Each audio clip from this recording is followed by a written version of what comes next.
प्रिय युवा विद्यार्थियों, सुप्रभात।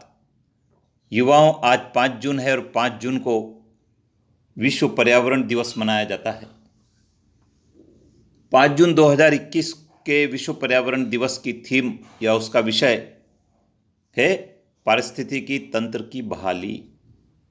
कई सारे विद्यार्थियों ने मुझे YouTube के माध्यम से ट्वीट किया है कि पारिस्थितिकी तंत्र के बारे में भी वीडियो बनाकर प्रेषित करें। तो विद्यार्थियों, आइए, आपके लिए पारिस्थितिकी तंत्र का वीडियो तैयार है और हम लोग जानते हैं कि पारिस्थितिकी तंत्र क्या है, उसके क्या घटक है, उसका क्या वर्गीकरण है और उसका क्या महत्व है। आइए जानते हैं। पारिस्थितिकी क्या है?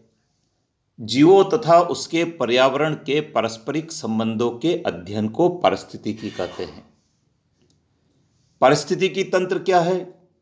पर्यावरण के सजीव एवं निर्जीव घटक संरचना और कार्य की दृष्टि से एक तंत्र के रूप में कार्य करते हैं, जिसे पारिस्थितिकी तंत्र कहते हैं। यह तंत्र एक क्षेत्र विशेष में विकसित व्यवस्था होती है, जिसमें जैविक और अजैविक घटक परस्पर क्रिया करते हुए विकसित होते हैं। पारिस्थितिकी तंत्र का वर्गीकरण करें तो पारिस्थितिकी तंत्र को 2 भागों में वर्गीकृत किया जाता है, प्राकृतिक और कृत्रिम। प्राकृतिक तंत्र के अंतर्गत 2 घटक शामिल होते हैं, स्थलीय और जलीय। स्थलीय घटक में मैदान, मरुस्थल, वन, पर्वत, पठार आदि को शामिल किया जाता है और जलीय घटक में नदी, झरना, समुद्र, तालाब, झील आदि को शामिल करते हैं। यह तो हुई प्राकृतिक घटक की बात। अब बात कर लेते हैं कृत्रिम की। तो कृत्रिम तंत्र के अंतर्गत खेत, उद्यान, चरागाह, एक्वेरियम जो मानव निर्मित होते हैं, इनको शामिल किया जाता है।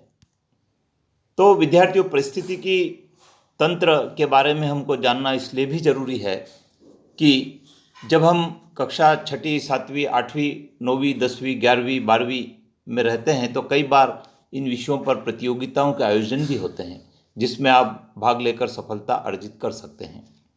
अब बात करते हैं पारिस्थितिकी तंत्र के घटक। तो पारिस्थितिकी तंत्र के 2 घटक हैं, जैविक घटक और अजैविक घटक। जैविक घटक के अंतर्गत विभिन्न प्रकार के पौधे, जंतु एवं सूक्ष्म जीव आते हैं, जो किसी न किसी प्रकार से परस्पर संबंधित होते हैं। पोषण के आधार पर जैविक घटकों को 3 भागों में विभाजित किया जाता है। एक है उत्पादक, दूसरे है उपभोक्ता और तीसरे हैं अपघटक। आइए बात करते हैं उत्पादक किसे कहते हैं। हरे पौधे सूर्य की ऊर्जा के प्रयोग से प्रकाश संश्लेषण क्रिया द्वारा भोजन स्वयं बनाते हैं।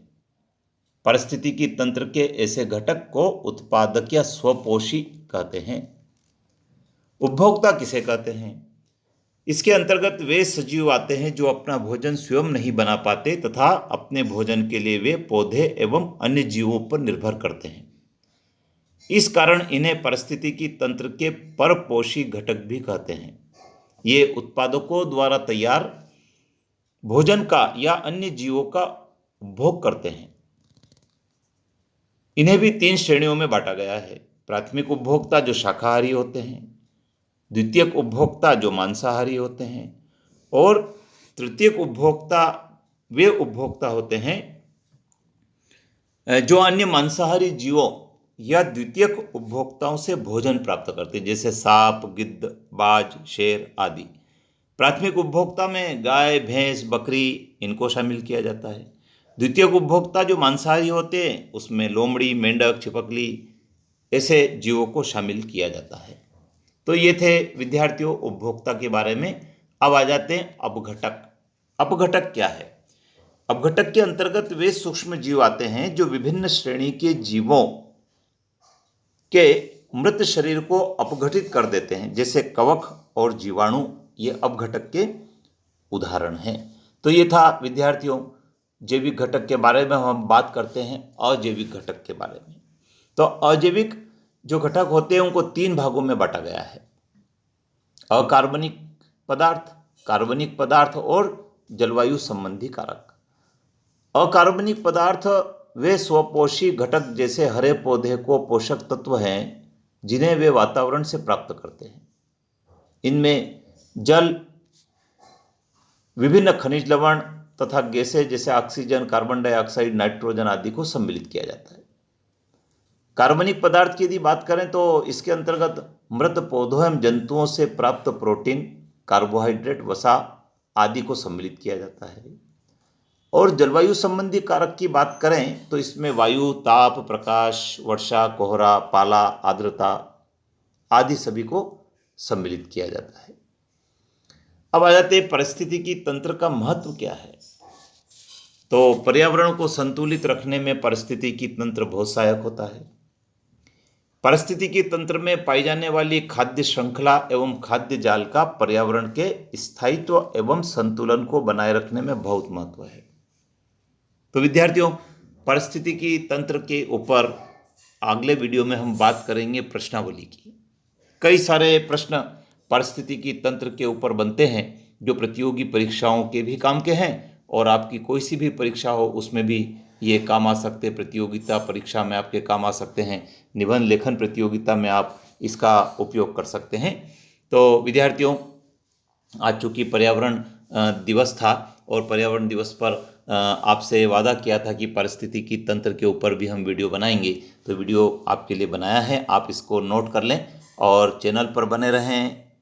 सब्सक्राइब नहीं किया हो तो सब्सक्राइब कर लें, बेल आइकन को प्रेस कर लें, क्योंकि हजारों लाखों विद्यार्थी इस चैनल से जुड़कर इस चैनल का लाभ उठा रहे, जिसमें आप भी शामिल हो जाइए। जय हिंद।